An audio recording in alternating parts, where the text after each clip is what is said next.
കയ്യിൽ കുറച്ച് പൈസ വരട്ടെ എന്നിട്ട് ഇൻവെസ്റ്റ് ചെയ്യാമെന്ന് വിചാരിക്കുന്ന ഒരുപാട് ആളുകളുണ്ട്. അവരങ്ങനെ കാത്തിരിക്കത്ത് മാത്രമേ ഉള്ളൂ. നമ്മുടെ ബാധ്യതകളെല്ലാം തീർന്ന് കയ്യിൽ കുറേ പൈസ വന്നിട്ട് ഇൻവെസ്റ്റ് ചെയ്യാമെന്ന് വിചാരിക്കുന്ന പോലത്തെ മണ്ടത്തരം വേറെ ഒന്നുമില്ല. ഇതൊരു ഹാബിറ്റാണ്.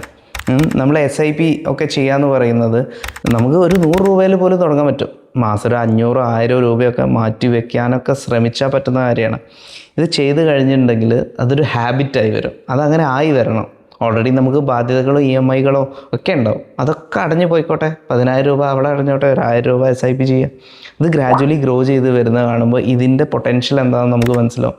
വലിയ രീതിയിൽ ഈ എമൗണ്ട് കോമ്പൗണ്ട് ചെയ്യപ്പെടുന്നുണ്ടാവും.